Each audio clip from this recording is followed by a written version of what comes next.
একবার চোখ বন্ধ করে 1 সেকেন্ড ভাবেন, আজ আমরা যাদের রুহের মাগফিরাত কামনা করলাম, এই 20 বছরের ব্যবধানে, 30 বছরের ব্যবধানে, 10 বছরের ব্যবধানে, 50 বছরের ব্যবধানে আবার এর পরের লোকেরা আমাদের রুহের মাগফিরাত কামনা করে।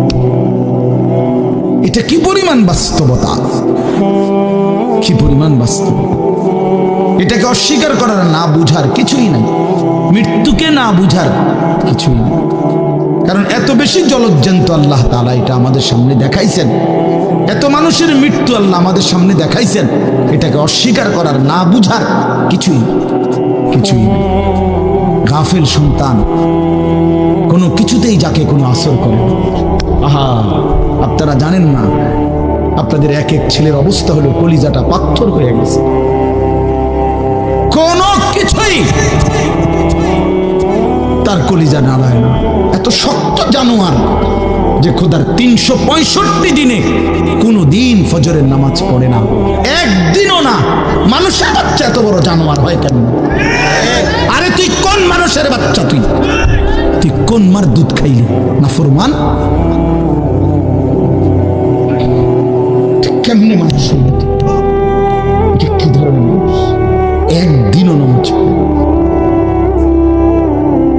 ছি ছি ছি ছি ছি! মুসলমানের বাচ্চা এত বড় জানোয়ার হয় কেমনে? কোনদিন নামাজ পড়ে না, 6 মাসে 9 মাসে কোনদিন বলতে পারবে না নাফরমান কোনদিন 5 ওয়াক্ত নামাজ পড়ছে কিনা। হায় হায়, এত বড় অসভ্য! মায়ের সন্তান হয় কেমনে? বাবার সন্তান হয় কেমনে? চিন্তা কর, কোনো কিছুই ছেলে পেলেদের হালাত হলে এই পরিমাণ লাগাম ছাড়া কিসের মা কিসের বাবা, কে তার মা কে তার বাপ, কে কি তার ধর্ম, তার আল্লাহ কে, তার রসুল কে, তারে বানাইছে কে, আসছে কোত্থেকে, কেন আসছে, কি করতেছে, কি করছে, কিচ্ছুর খবর, কিচ্ছুর খবর। আসে, হাঁটে, বুট খায়, বন খায়, মোবাইল টিপে, খারাইয়া মতে, বইয়া মতে, বন্ধু বান্ধবদের সাথে আড্ডা দেয়, মেয়ের পিছনে ঘুরে, অসভ্য অশ্লীল কথাবার্তা বলে। এটা কি এটা জিন্দিগি? ভেবে দেখেন। উফ, কোন সুস্থ স্বাভাবিক মানুষ এমন হয়?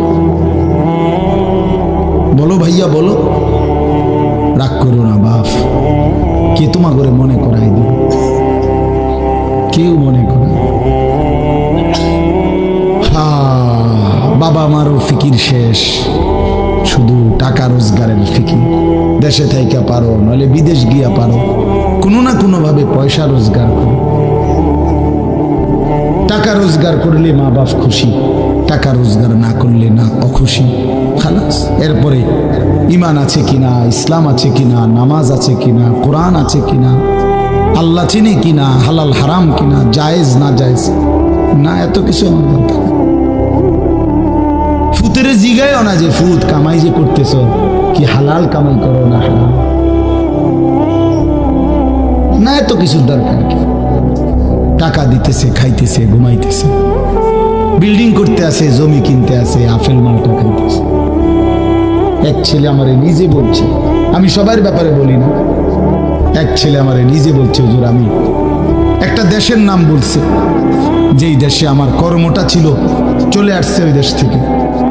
আমার বলছে, হুজুর আমার কর্মটা হলো এই, মদের বার, মদের হোটেলে নারী পুরুষ উলঙ্গ জিনাবে বিচার করে, আমার দায়িত্ব শুধু পাশে দাঁড়িয়ে মদের বোতল নিয়ে দাঁড়ায় থাকা, যতবার তারা চায় অতবার তাদেরকে মদ গ্লাসে ঢেলে দেওয়া, তাদের হাতে তুলে দেওয়া।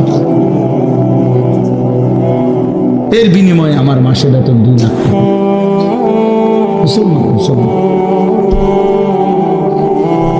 মুসলমানের সন্তান, বাংলাদেশের সন্তান।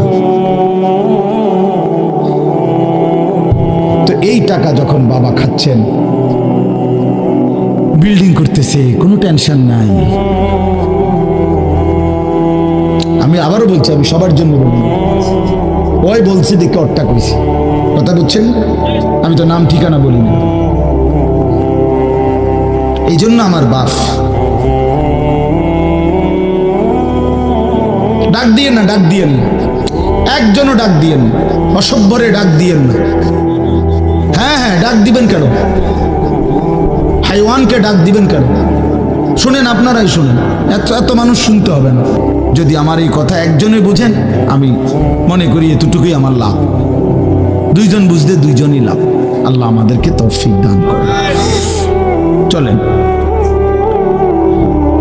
কোরআনুল কারীমের এই সূরাটি 99 নম্বর সূরা। 114টি সূরা কোরআন শরীফে, তন্মধ্যে এটা হলো 99 নম্বর, 30 নম্বর পারা। পুরা কোরআনুল কারীমের মধ্যে মোট 30 পারা।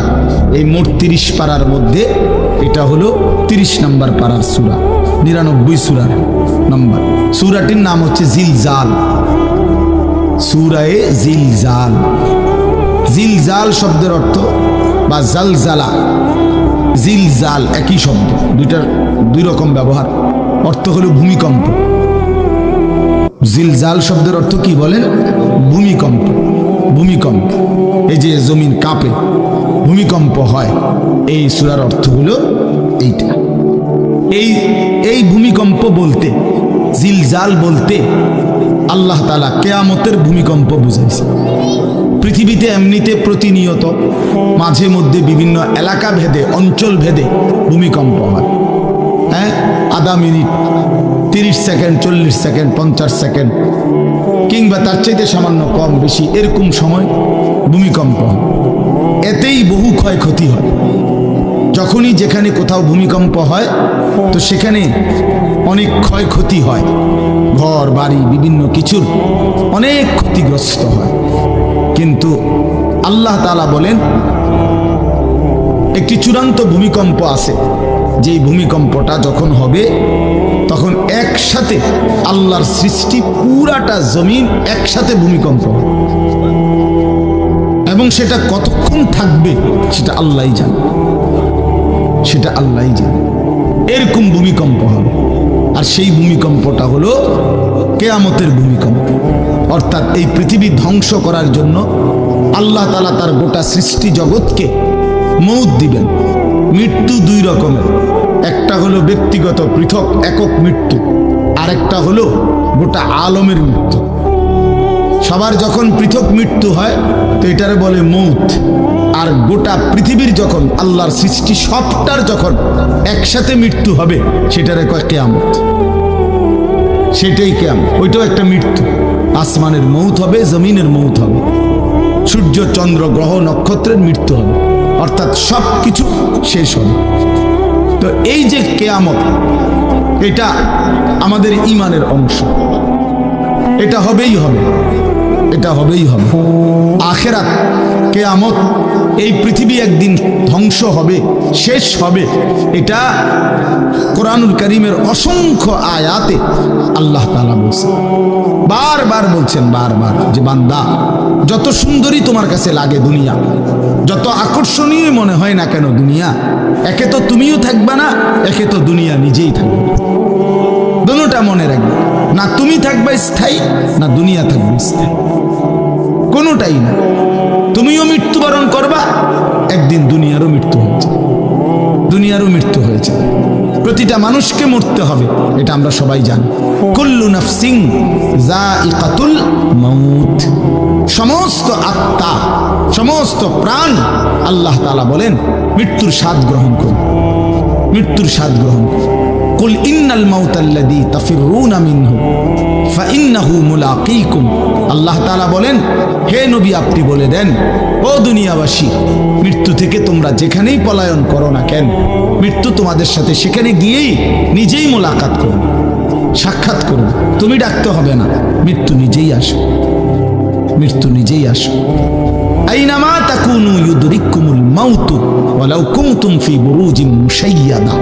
আল্লাহ বলে, তুমি যদি এমন একটা বিল্ডিং বানাও, ঘর বানাও, যে ঘরটা অনেক উঁচা, যে ঘরটার উপর দিয়া কেউ ভিতরে ঢুকতে পারবে না, যে ঘরটার মধ্যে একটা ছিদ্র নাই, একদম আটকানো, তো এরকম একটা ছিদ্রবিহীন সুউচ্চ ঘরও যদি তুমি বানিয়ে তার ভেতরেও তুমি আশ্রয় নাও, তো ইউদরিকুমুল মাউতু, মৃত্যু তোমার সেখানেই পৌঁছে।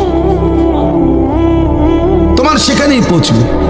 প্রিয় ভাই আমার, বন্ধু আমার, নওজওয়ান সাথীরা আমার, মৃত্যু এক অনিবার্য বাস্তবতা, চিরন্তন বাস্তবতা। এটা গ্রহণ করতেই হবে। হাসলেও মরতে হবে, কাঁদলেও মরতে হবে, সুখেও মরতে হবে, দুঃখেও মরতে হবে। রাজপ্রাসাদ আর অট্টালিকার মানুষটাও মরে যাবে। জীর্ণ কুটিরে যে লোক থাকে, হ্যাঁ, সেই লোকটাকেও মরতে হবে। জীবনে কোনোদিন দুঃখ দেখে নাই যে সেও মরে যাবে, জীবনে কোনোদিন সুখ দেখে নাই যে সেও মরে যাবে, সব মরে যাবে। এটাই সত্য, এটাই বাস্তবতা। অতএব মৃত্যু এক অনিবার্য বাস্তবতা, এটা গ্রহণ করতেই হবে। এটা যদি আমরা মনে রাখি, আমাদের জীবন অনেক সুন্দর হতো, অনেক সুন্দর হতো। রাসূলুল্লাহ সাল্লাল্লাহু আলাইহি ওয়াসাল্লাম বলছেন, আকসিরু যিকরা হাযিমিল লাযযাত ইয়ানি আল মাউত। আল্লাহর নবী বলেন, আমার উম্মত তোমরা বেশি বেশি ওই জিনিসটা স্মরণ করো যে জিনিস তোমাদের সমস্ত স্বাদ, আনন্দ, আহ্লাদ চিরতরে মিটায় দেবে, তোমারে চিরস্তব্ধ করে দেবে। জলজ্জান্ত মানুষটা আমাদের সামনে হাঁটতো, চলতো, উঠতো, বসতো, ঘুরতো, ফিরতো, হ্যাঁ, সেই মানুষটা মনে করেন আমার চোখের সামনে নাই, তার লাশ আমার সামনে। আহা, সেই লোকটা স্তব্ধ। পৃথিবীর কত মানুষ কত আওয়াজ করতেছে, কত শোরগোল করতেছে, কিন্তু এই লোকটা হাতও নাড়ে না, পাও নাড়ে না, চোখও মেলে না, আর কিছু। এ কি আশ্চর্য বিষয়! চোখের সামনের এই মানুষটা নাই, কি হলো তার? কে তারে থামাই দিল? কে তারে স্তব্ধ করে দিল? এ তো আমার মতো ঘুরতো, ফিরতো, হাঁটতো। আহ, আমার আব্বারে আমি কত দেখছি, একদিন আমার আব্বা চলে গেলেন। আমার দাদারে আমি কত দেখছি, আমার দাদা একদিন চলে গেল। আমার জ্যাঠারে আমি দেখে আসছি, দোয়া করে আসছি, ফু দিয়ে আসছি। এক সপ্তাহ পরে দাদ জ্যাঠা ইন্তেকাল করলেন। আবার এক সপ্তাহ পরে আমি গিয়া জ্যাঠার জানাজা পড়াইছি। এই তো বাস্তবতা। যুবক ভাই, তুমিও মনে রাখো, বয়স্ক বাবা আপনিও মনে রাখেন। হাসান বসরি রহমতুল্লাহ আলাইহি একজন বড় বুজুর্গ ছিলেন। উনি বলতেন, তিনি যখন কোনো যুবককে দেখতেন আর বয়স্ক দেখতেন, তো তিনি যুবকদেরকে বলতেন, ইয়া মা'শারাশ শাবাব ইন্না যারআ কাদ তুদরিকুল আহাতু ক্বাবলা আন ইয়াবলুগ। তিনি উপদেশ দিতেন, হে যুবকগণ শোনো, সব ফুল, সব ফল, সব গাছ চারা পরিপক্ক পাকা পর্যন্ত পৌঁছায় না, তার আগেই অগণিত ফুল, অগণিত ফল, অগণিত চারা গাছ ঝরে যায়। এটা উনি মনে করাইতেন মৃত্যুর কথা। উনি এটা বুঝাইতেন, যুবক তুমি দেখো, একটা আম গাছের মধ্যে যতগুলো মুকুল ধরছে ফুল, সবগুলো আম হয় না। যতগুলো আম ধরছিল ছোট ছোট, সবগুলো বড় পাকা পর্যন্ত যায় না, তার আগেই ঝরে যায়। ঝরেই যায় বেশি, থাইকা যায় অল্প। তার মানে যুবক, কিশোর, তরুণ এই বয়সেই মৃত্যু হয় বেশি, বৃদ্ধ পর্যন্ত পৌঁছে কম। পুরা বাড়িতে অনেক সময় এমন হয় একজনও বয়স্ক লোক নাই, একজনও নাই। আমার ঘর, আমার বাপ চাচাদের যে ঘর, সেখানে আপনার এখন আমার চাচাতো ভাই, জ্যাঠাতো ভাই, আমার ভাই বেরাদর সব মিলাইয়া আমাদের ছেলে পেলে ভাই ভাতিজা মিলে না হয়তো 60-70 জন আছি আমরা, কিন্তু আমাদের একজনও বয়স্ক লোক নাই। আমার দাদাও নাই, দাদিও নাই, জ্যাঠাও নাই, চাচাও নাই, আমার আব্বাও নাই, কেউ নেই। তাইলে কেন এমন হলো? তাহলে বোঝা গেল অধিকাংশই ঝরে যায়, কবরে চলে যায়, মৃত্যু হয়ে যায়। এই জন্য ধোঁকা না খাওয়া। আরেকটা হলো, বয়স্ক লোককে দেখলে উনি বলতেন, হাসান বসরি রহমতুল্লাহ আলাইহি, ইয়া মা'শারা শুয়ুখ, হে বৃদ্ধগণ। উনি তাদেরকে জিজ্ঞাসা করতেন যে, মা ইউনতাজারু বিসসারআ ইযা বালাগা, যখন কোনো ফসল পাইকা যায় তখন আর বাকি থাকে কি? কি বাকি থাকে? কাটা। কথা বলে না, কি বাকি থাকে? ক্বালু আল হাসাদ, বা কাটাটা বাকি থাকে, পাইকা তো গেছে। তার মানে আপনারা পাইকে তো গেছেন, বয়স তো হয়েই গেছে, আর শুধু মৃত্যুটা বাকি, আর শুধু মৃত্যুটা বাকি। তাইলে যুবককে বলতেন, তুমি ভেবো না তুমি বৃদ্ধ হবা, কারণ অসংখ্য ফুল তো আগেই ঝরে যায়, অসংখ্য ফল তো আগেই ঝরে যায়, অসংখ্য গাছ তো আগেই ঝরে যায়। আবার বৃদ্ধকে বলতেন যে আপনার তো আর কিছুই বাকি নাই, আপনি তো পাইকেই গেছেন, এখন শুধু কাটা, কবর, মৃত্যু ছাড়া আর বাকিটা কি? তাহলে মৃত্যু ভুলে না যাওয়া, মৌত ভুলে না যাওয়া। রাসূলুল্লাহ সাল্লাল্লাহু আলাইহি ওয়াসাল্লাম বলেন, কাফা বিল মাউতে ওয়াইজান। নবীজি বলেন, কোন মানুষ যদি মৃত্যুর কথা স্মরণ করে, তার ওয়াজের জন্য, নসিহতের জন্য এটাই যথেষ্ট, এটাই যথেষ্ট। আমরা কিতাবে পড়ছি, হযরত ওমর রাদিয়াল্লাহু তাআলা আনহু, এত বড় সাহাবী, উনি বলতেন, কুল্লা ইয়াউমিন ইউকালু মাতা ফুলান মাতা ফুলান ওয়ালা বুদ্দা মিন ইয়াউমিন ইউকালু মাতা ওমর। তিনি বলতেন, হায় শোনো, প্রতিদিন ঘোষণা হয় আজ অমুকের মৃত্যু হলো, অমুকের মৃত্যু হলো, অমুকের মৃত্যু হলো, অচিরেই একদিন ঘোষণা হবে আজ ওমরের মৃত্যু হলো, আজ ওমরের মৃত্যু হলো। উনি বলেন, এই ঘোষণা শুনবে খুব দ্রুত একদিন।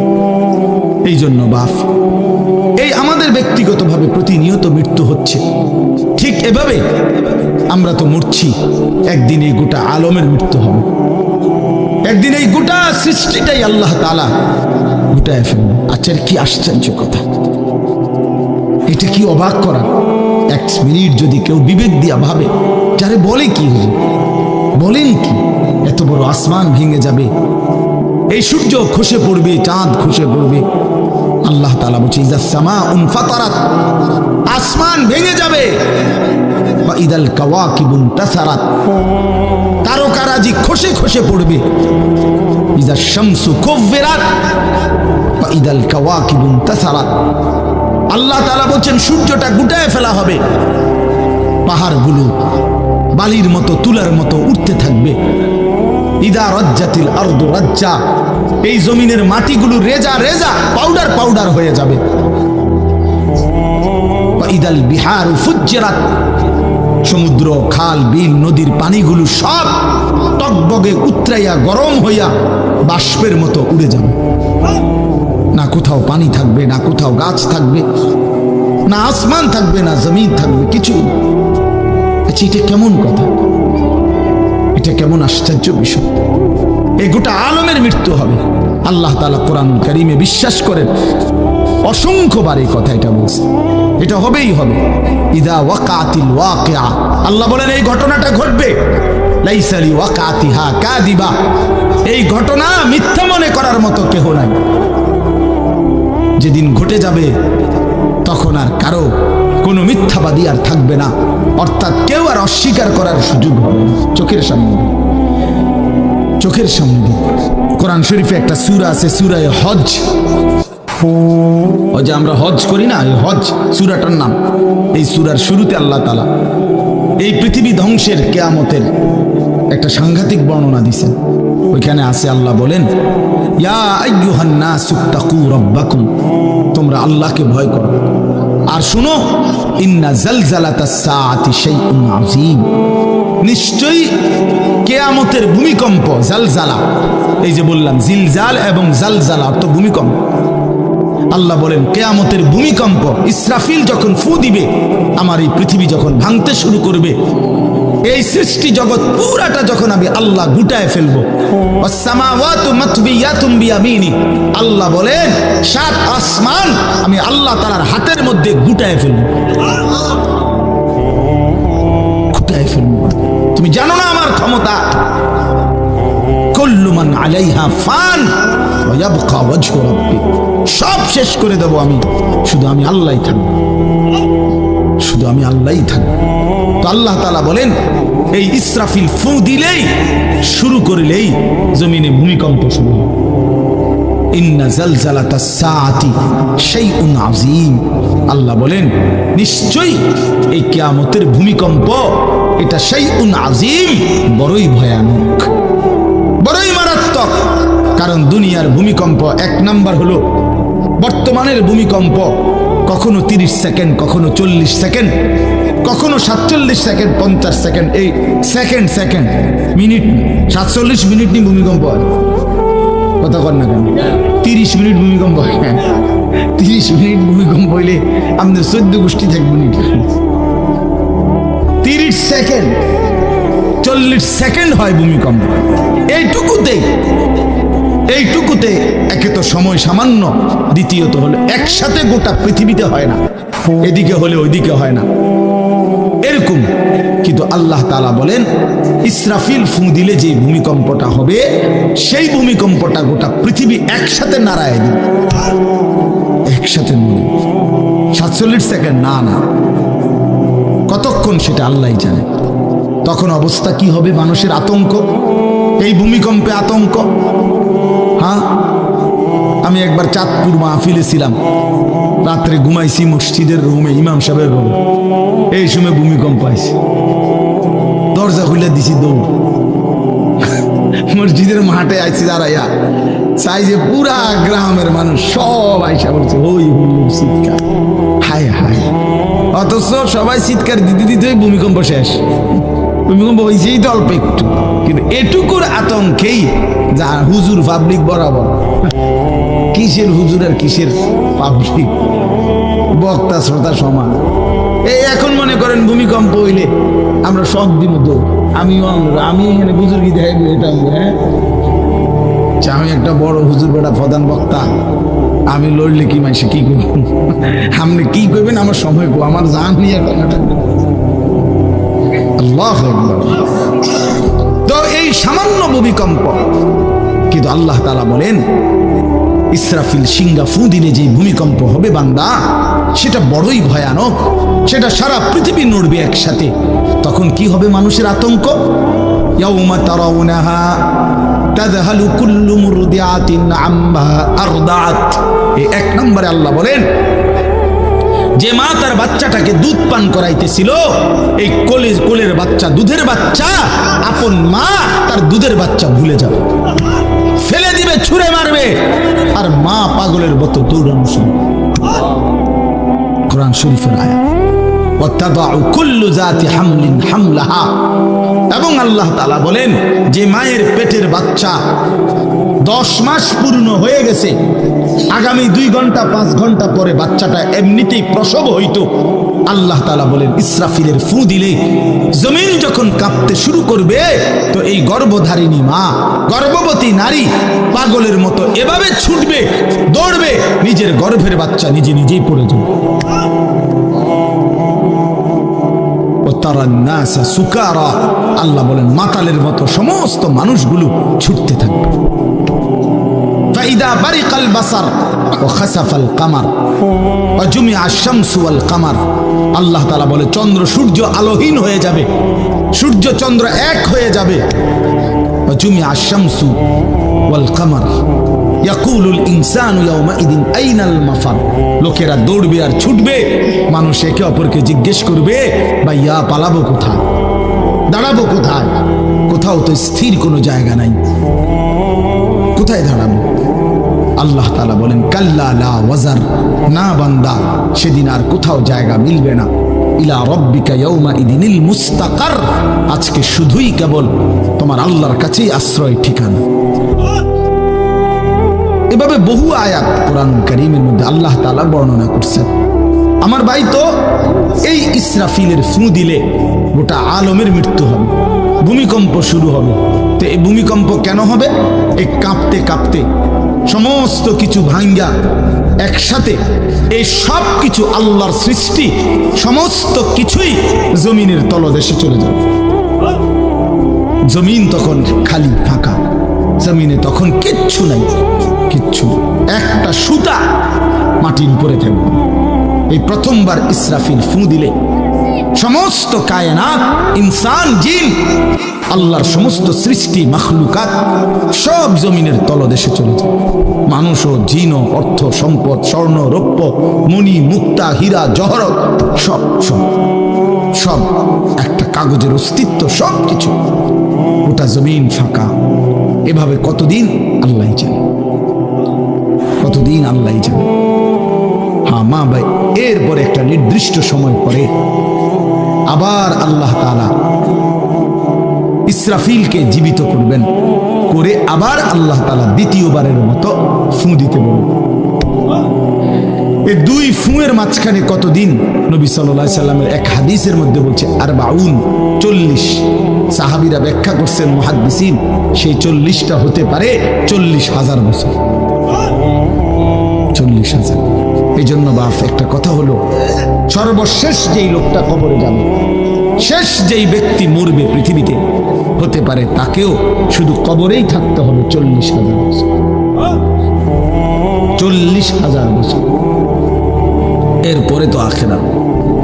এই 40,000 বছর যদি কবরে আযাব হয়, 40,000 বছর যদি কবরে আযাব হয় ভাই, তখন কি হবে? এবার ভেবে দেখেন, এখন যারা কবরে যাচ্ছে, হ্যাঁ, নূহ আলাইহিস সালামের জামানায় যারা মারা গেছে, ইব্রাহিম আলাইহিস সালামের জামানায় যারা মারা গেছে, নবীজি সাল্লাল্লাহু আলাইহি সাল্লাম তো 1,500 বছর আগে ইন্তেকাল করছেন, 1450 বছর আগে। তো ওই সময়ে যারা মারা গেছে তারা কবরে পড়ে আছে আজকে 1,500 বছর, 1,500 বছর, 1500 বছর। তাহলে নূহ আলাইহিস সালামের জাতি কত বছর থেকে পড়ে আছে? কোথায় নূহ নবী, কোথায় আমাদের নবী? কত ব্যবধান! এই জন্য বাপ, শুধুমাত্র কবরের বিষয়টাই তো সাংঘাতিক, আখিরাত তো পুরো। শেষ ব্যক্তিটাও যদি কবরে থাকতে হয় 40,000 বছর, তো এখনকার মানুষগুলো আছে কত কাল ধরে। তো এই যার কবরে আযাব হচ্ছে, আহা বাপ, সে কি পরিমাণ কষ্ট পাচ্ছে ভাইবা। দেখে কবরবাসীদের রূহের মাগফিরাত। আরে ভাইয়া, একবার চোখ বন্ধ করে 1 সেকেন্ড ভাবেন, আজ আমরা যাদের রূহের মাগফিরাত কামনা করলাম, এই 20 বছরের ব্যবধানে, 30 বছরের ব্যবধানে, 10 বছরের ব্যবধানে, 50 বছরের ব্যবধানে আবার এর পরের লোকেরা আমাদের রূহের মাগফিরাত কামনা করে। এটা কি পরিমাণ বাস্তবতা, কি পরিমাণ বাস্তব! এটাকে অস্বীকার করার, না বুঝার কিছুই নাই, মৃত্যুকে না বুঝার কিছুই নেই। কারণ এত বেশি জলজ্জান্ত আল্লাহ তাআলা এটা আমাদের সামনে দেখাইছেন, এত মানুষের মৃত্যু আল্লাহ আমাদের সামনে দেখাইছেন, এটাকে অস্বীকার করার, না বুঝার কিছুই নেই, কিছুই নেই। তো চলেন, এরপরে আল্লাহ তাআলা ইসরাফিলকে আবার জীবিত করবেন। জীবিত করে আল্লাহ তাআলা ইসরাফিল আলাইহিস সালামকে বলবেন, ইসরাফিল, আবার তুমি সিংহায় ফু দাও। এইবার যখন সিংহায় ফু দিবে, তখন ইসরাফিল আলাইহিস সালামের এই দ্বিতীয় ফুতে আবার ভূমিকম্প শুরু। আবার কি শুরু হবে? ও মাঝখানে ভাই, ওই ছেলে অপদার্থ, কথা বলো না, হাসাহাসি করো না, কারো কথা বাকি থাকলে, দুষ্টামি বাকি থাকলে উঠে চলে যাও, বাহিরে আলাদা জায়গা আছে। গাফেল সন্তান কোনো কিছুতেই যাকে কোনো আসর করে না। আহা, আপনারা জানেন না, আপনাদের এক এক ছেলের অবস্থা হলো কলিজাটা পাথর হয়ে গেছে, কোনো কিছুই তার কলিজা নাড়ায় না। এত শক্ত জানোয়ার যে খোদার 365 দিনে কোনো দিন ফজরের নামাজ পড়ে না, একদিনও না। মানুষের বাচ্চা এত বড় জানোয়ার হয় কেন? আরে তুই কোন মানুষের বাচ্চা? তুই কোন মার দুধ খাইলি? না ফরমান, কেমনে মানুষ কি ধরনের? একদিনও নামাজ পড়ে? ছি ছি ছি ছি ছি, মুসলমানের বাচ্চা এত বড় জানোয়ার হয় কেমনে? কোনদিন নামাজ পড়ে না, 6 মাসে 9 মাসে কোনদিন বলতে পারবে না নাফরমান কোনদিন 5 ওয়াক্ত নামাজ পড়ছে কিনা। হায় হায়, এত বড় অসভ্য! মায়ের সন্তান হয় কেমনে? বাবার সন্তান হয় কেমনে? চিন্তা করুন, কোনো কিছুই ছেলে পেলেদের হালাত হলে এই পরিমাণ লাগাম ছাড়া কিসের মা কিসের বাবা, কে তার মা কে তার বাপ, কে কি তার ধর্ম, তার আল্লাহ কে, তার রসুল কে, তারে বানাইছে কে, আসছে কোত্থেকে, কেন আসছে, কি করতেছে, কি করছে, কিচ্ছুর খবর নেই, কিচ্ছুর খবর। আসে, হাঁটে, বুট খায়, বন খায়, মোবাইল টিপে, খাড়াইয়া মতে, বইয়া মতে, বন্ধু বান্ধবীদের সাথে আড্ডা দেয়, মেয়ের পিছনে ঘুরে, অসভ্য অশ্লীল কথাবার্তা বলে। এটা কি একটা জিন্দিগি হলো? ভেবে দেখেন। উফ, কোন সুস্থ স্বাভাবিক মানুষ এমন হয়? বলো ভাইয়া, বলো। রাগ করো না বাপ, কে তোমা করে মনে করাই দেবে? কেউ মনে করে। বাবা মারও ফিকির শেষ, শুধু টাকা রোজগারের ফিকির। দেশে থাইকা পারো, নইলে বিদেশ গিয়া পারো, কোনো না কোনো ভাবে পয়সা রোজগার করো। টাকা রোজগার করলে মা বাপ খুশি, টাকা রোজগার না করলে না অখুশি। খালাস। এরপরে ইমান আছে কিনা, ইসলাম আছে কিনা, নামাজ আছে কিনা, কোরআন আছে কিনা, আল্লাহ চিনে কিনা, হালাল হারাম কিনা, জায়েজ না জায়েজ না, এত কিছু আমার দরকার। ফুতের জিগায়ও না যে ফুত কামাই যে করতেছ, কি হালাল কামাই করো না হারাম না, এত কিছুর দরকার কি? টাকা দিতেছে, খাইতেছে, ঘুমাইতেছে, বিল্ডিং করতে আসে, জমি কিনতে আসে, আপেল মালটা খাইতেছে। এক ছেলে আমারে নিজে বলছে, আমি সবার ব্যাপারে বলি না, এক ছেলে আমারে নিজে বলছে, হুজুর আমি একটা দেশের নাম বলছে, যেই দেশে আমার কর্মটা ছিল, চলে আসছে ওই দেশ থেকে। আমার বলছে, হুজুর আমার কর্মটা হলো এই, মদের বার, মদের হোটেলে নারী পুরুষ উলঙ্গ জিনাবে বিচার করে, আমার দায়িত্ব শুধু পাশে দাঁড়িয়ে মদের বোতল নিয়ে দাঁড়ায় থাকা। যতবার তারা চায় অতবার তাদেরকে মদ গ্লাসে ঢেলে দেওয়া, তাদের হাতে তুলে দেওয়া। এর বিনিময়ে আমার মাসে বেতন 2 লাখ টাকা।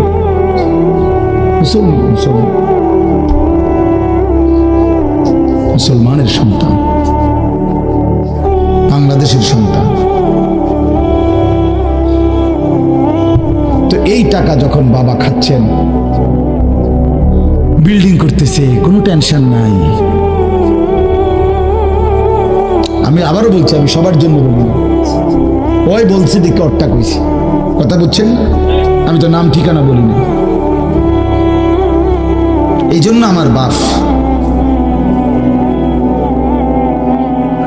ডাক দিয়েন না, ডাক দিয়েন না, একজনও ডাক দিয়েন না, অসভ্যরে ডাক দিয়েন না।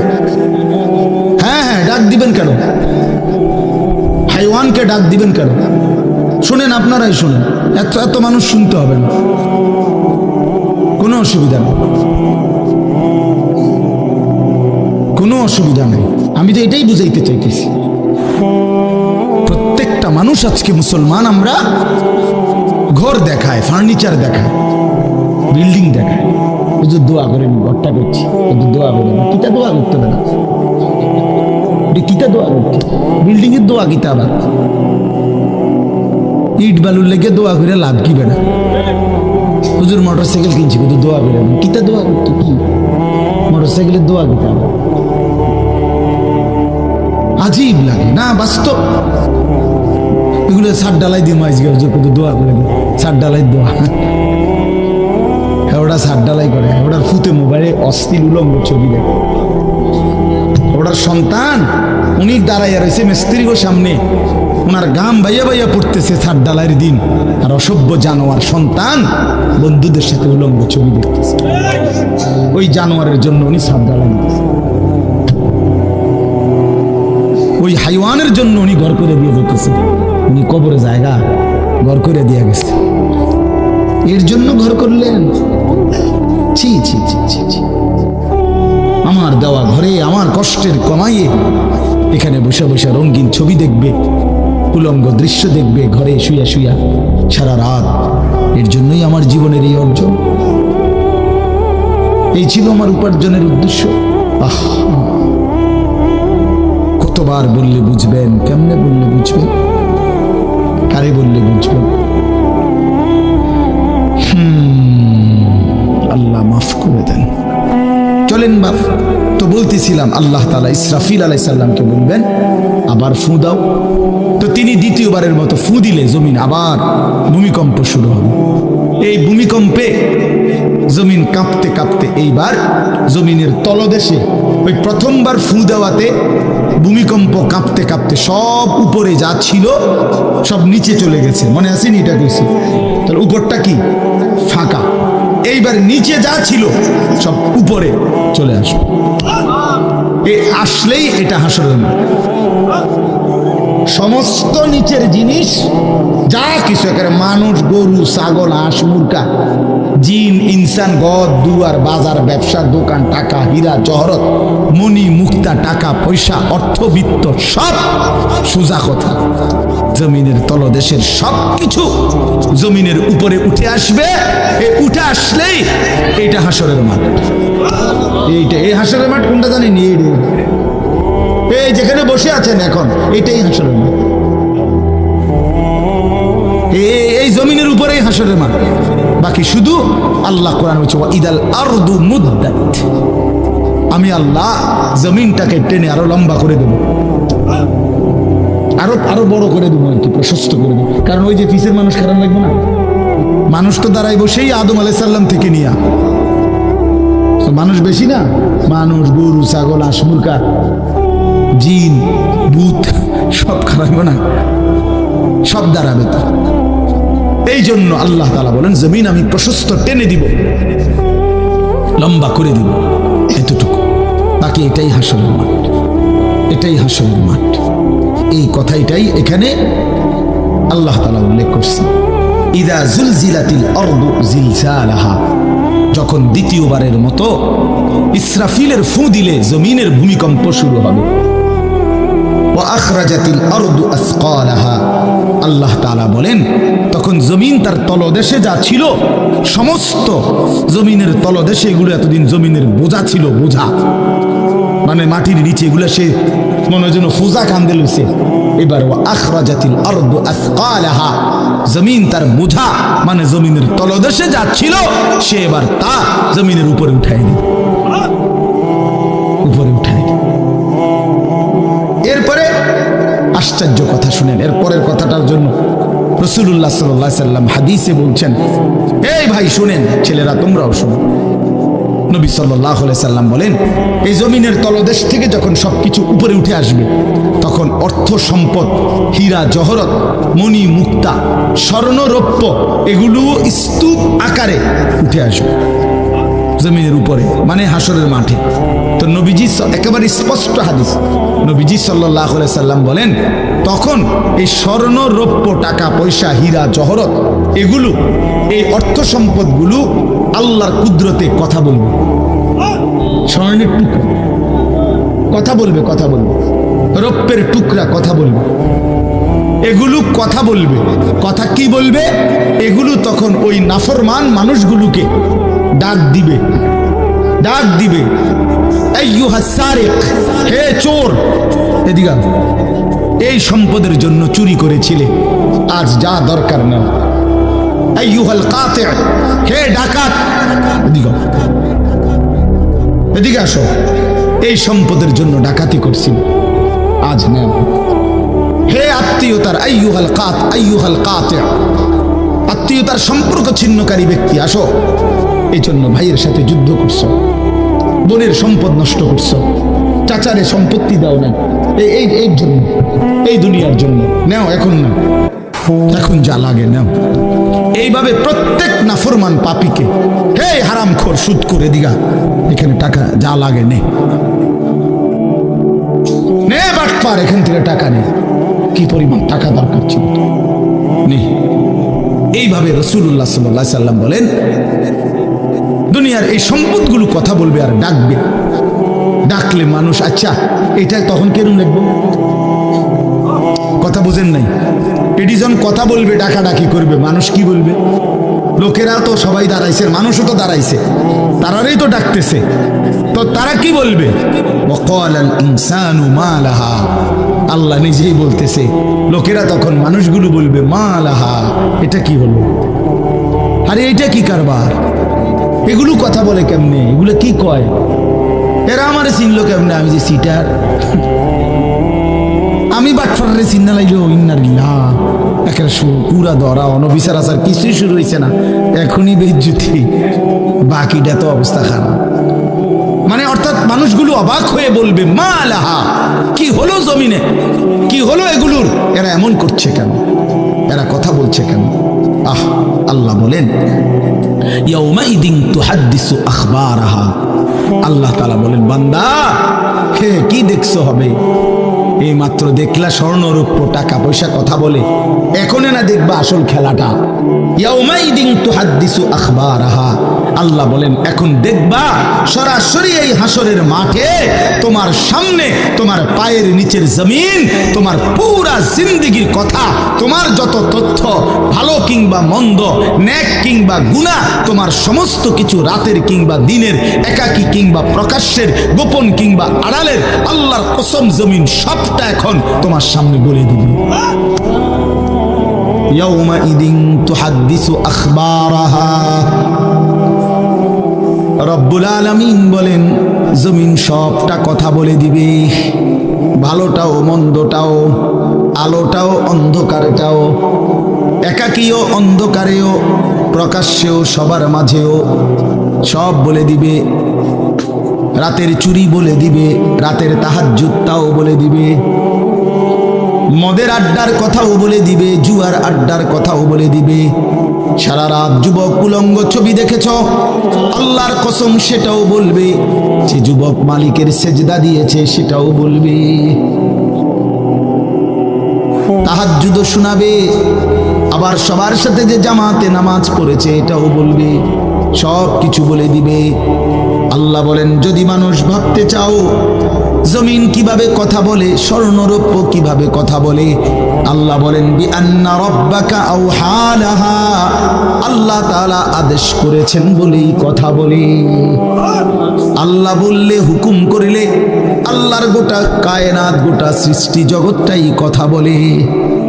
وشهد عليهم سمعهم وأبصارهم وجلودهم بما كانوا يعملون। আল্লাহ বলে হাসরের ময়দানে বান্দা তোমার কান, তোমার চোখ, তোমার সারা দেহের চামড়া, জুলুদুহুম তোমার সারা দেহের চামড়া, হাসরের ময়দানে তোমার পুরা জিন্দেগির কর্মকাণ্ড বলে দিবে। চামড়াগুলো বলবে, চামড়া মানুষের শাহওয়াত চামড়াতে। এই জন্য সমস্ত যৌনতার ঘটনা, অসভ্যতার ঘটনা শরীরের চামড়া বলে দিবে। মানুষের শাহওয়াত চামড়া, কথা বুঝছেন কিনা?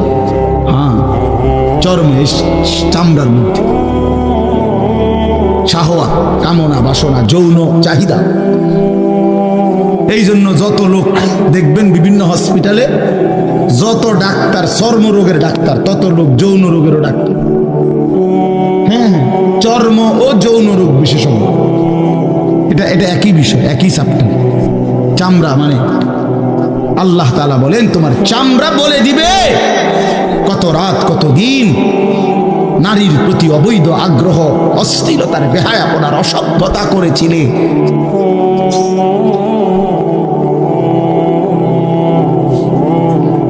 হায় হায়, বিআন্না রাব্বাকা আওহা লাহা, আল্লাহ বলেন আমি আল্লাহ হুকুম করেছি বলে কথা বলি। এই জন্য আল্লাহ হুকুম করিলে চামড়াও কথা বলে, কানেও কথা বলে। এখন কি কানে কথা বলে? কিন্তু সেদিন বলল চোখেও কথা বলল। এখন চোখ কথা বলে না, মানে সব কিছুর জবান খুলল, সব কিছু।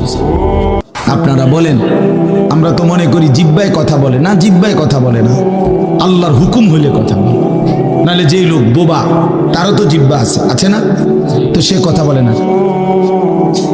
যে লোক কানে শুনে না, তো তার কি আপনার এইভাবে কান বলতে কিছু নাই, তো সে শুনে না কেন, কথা বলেন না কেন? আল্লাহর হুকুম। যার চোখ, যে চোখে দেখেন, এই যে জুয়েল ভাই, আমি মূলত তার মহব্বতেই মাহফিলটা দিছি। তো এই যে দেখে না, তো তার এভাবে তো চোখ আছে, সে দেখে না কেন? আল্লাহ তাআলার হুকুম নাই বলে দেখে। ঠিক কিনা বলেন না? মজার বিষয় হলো রাসূলুল্লাহ সাল্লাল্লাহু আলাইহি সাল্লাম হাদিসে স্পষ্ট বলেছেন, বিশ্বাস করেন, একেবারে বিশুদ্ধ হাদিস। আল্লাহ তাআলা তার দুইটা চোখ নিয়ে গেছে। নবীজি বলছেন, সে যদি সবর করে আল্লাহর হুকুমের উপরে চলতে পারে, রাসূলুল্লাহ সাল্লাল্লাহু আলাইহি সাল্লাম বলেন আল্লাহ তাআলা তাকে এই দুইটা চোখ নিয়ে যাওয়ার কারণে, অন্ধ বানানোর কারণে সে যে সবর করলো, আল্লাহ রাসূল বলছেন আল্লাহ তাআলা নিশ্চিত তাকে জান্নাত দান করবে। এই জন্য তুমি ভাই সবর করো। মালিকের এই দুনিয়া দেখতে পারল না তো অপেক্ষা করো, একদিন জান্নাত দেখবা, জান্নাতের হুর দেখবা, তো আরো মজা হবে যে আমি প্রথমেই জান্নাতই দেখলাম, জান্নাতই দেখলাম। যা মালিক, দুনিয়া দেখলাম না তোমার, তুমি আমারে জান্নাত দেখাই। আল্লাহ তৌফিক দান করেন।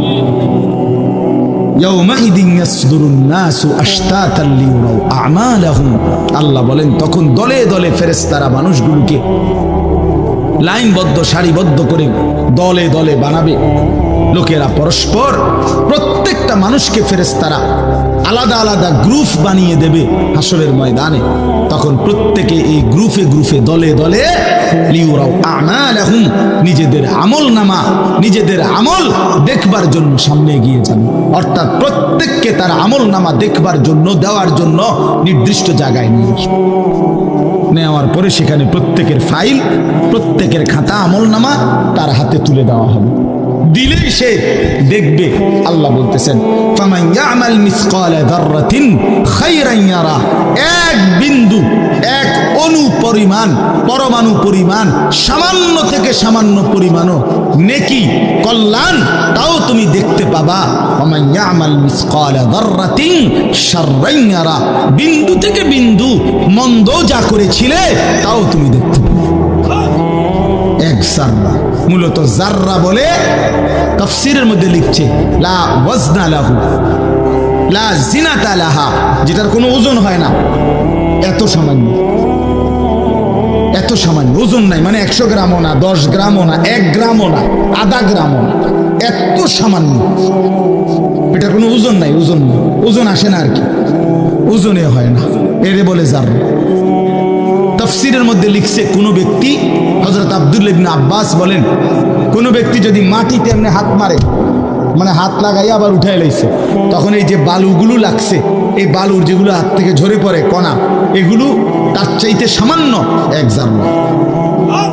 আমার উস্তাদ বলছিলেন ছাত্র জীবনে আমাদেরকে যে মানুষ যে কাপড় ধুইয়া চিপে, কাপড় এমনি চিপ্পা রোদ্রে দেয় না, মানে চিপ্পাই তো ফানি ফালায়, তো কাপড় চিপ্পা সাইরা মানুষের একটা স্বভাব হইল রৌদ্র দেওয়ার আগে এটার একটা ঝাড়া মারে, লুঙ্গিটারে একটা আগে কি মারে, ঝাড়া দিয়া এরপরে দেয়। এই যে লুঙ্গিটা ঝাড়া দিলে যে ছোট্ট ছোট্ট পানির ফোঁটা ছিটকাইয়া পড়ে, এই ফোঁটা এগুলো পিচ্ছি পিচ্ছি, এগুলো এক একটা ঝাড়া, অথবা তার চাইতে ছোট, এটার ওজন আসবে না, এটা 1 গ্রামও হবে না, আধা গ্রামও হবে না। এই সামান্য ভালোটাও তুমি দেখবা, মন্দটাও দেখবে। কেমনে আড়াল করবেন ভাই? নিজেকে আড়াল করবেন কেমনে বাপ? যুবক তুমি কেমনে আড়াল করবা? কোরআন শরীফে আছে, আল্লাহ বলেন ইয়াউমা তুবলাস সারাইর, বান্দা আমি হাসরের ময়দানে তোমার অন্তরের গোপন বিষয়গুলো, যেগুলো কেউ শুনে নাই, তুমিও বলো নাই, বলে দেব। أفلا يعلم إذا بعثر ما في القبور وحصل ما في الصدور।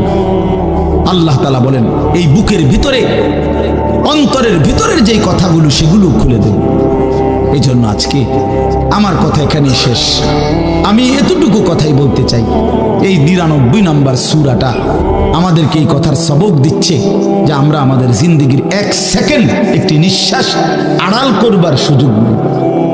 হিসাব দিতে হবে, হিসাব দিতে হবে।